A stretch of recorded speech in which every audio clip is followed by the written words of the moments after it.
Bonjour à toutes et à tous, c'est Steven et aujourd'hui je vous présente un tweak Cydia qui s'appelle Aquaboard Water Effect et qui va vous permettre de donner un effet d'eau qui bouge en appuyant sur l'écran comme ceci.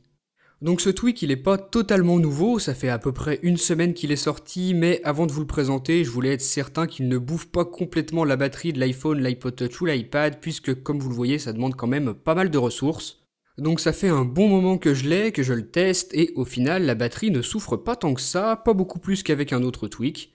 Donc n'ayez pas trop peur là-dessus, votre batterie tiendra le coup et vous pourrez comme ça appuyer avec un ou plusieurs doigts sur l'écran pour simuler un effet d'eau qui bouge et c'est franchement très sympa. Sinon, pour configurer ce tweak, eh bien on se rend dans les réglages et en bas dans la section de Aquaboard, ensuite on a une première option qui nous permet de sélectionner si l'on veut activer ou non le tweak. Ensuite, on peut cocher Home Screen, Lock Screen, suivant si on veut appliquer le tweak à l'un ou à l'autre, ou même les deux, puis on peut aller sélectionner notre effet préféré. Parmi cette liste, on a quand même pas mal d'effets qui sont disponibles, vous le voyez. Donc je vais pas vous présenter un à un tous ces effets, je vous laisserai vous-même découvrir ce qu'ils font, et une fois que vous l'avez choisi, cet effet, vous pouvez aussi définir le nombre d'images par seconde qui va définir la rapidité des animations. Comme je l'ai configuré tout à l'heure dans les réglages, le tweak fonctionne aussi sur le lock screen lorsque l'appareil est verrouillé et vous voyez que c'est aussi très joli, ça fonctionne, on bouge le doigt et on fait bouger l'eau. Donc ce tweak Aquaboard fonctionne très bien avec l'iPad mais il est aussi totalement compatible avec l'iPhone et l'iPod Touch, même si vous êtes sous iOS 6 comme moi en ce moment, ça fonctionne donc pour iPhone, iPod Touch et iPad sous iOS 5 et 6. Pour en revenir au réglage du tweak, on peut aussi activer le Raining Mode qui va permettre de donner un effet de gouttelette qui tombe sur l'écran et pour celle-ci on peut définir la vitesse, rapide, moyen ou lente. Et avec ce mode activé, on peut aussi choisir de désactiver tous les autres gestes pour que ça fasse beaucoup plus joli.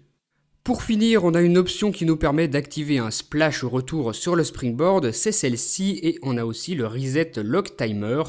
Donc voilà pour tous les réglages de ce tweak, c'était pas plus compliqué que ça et je vais terminer en vous montrant le mode avec les impressions de gouttes d'eau qui tombent sur l'écran, voilà ce que ça donne. Très beau mode, vraiment sympa, surtout sur iPad. Donc voilà pour la présentation de ce tweak, il s'appelle donc Aquaboard Water Effect et comme je vous le disais tout à l'heure, il est compatible avec l'iPhone, l'iPod Touch et l'iPad sous iOS 5 et iOS 6, il est compatible avec les deux donc ça c'est très bien.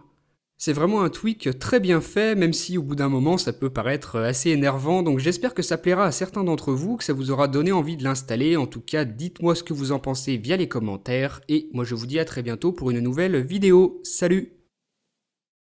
Si vous avez aimé cette vidéo, vous pouvez rejoindre ma page Facebook et me suivre sur Twitter, vous pouvez aussi regarder ma dernière vidéo en cliquant sur la vignette. N'oubliez pas de visiter iPhoneaddict.fr et de vous abonner à ma chaîne YouTube pour recevoir toutes mes prochaines vidéos.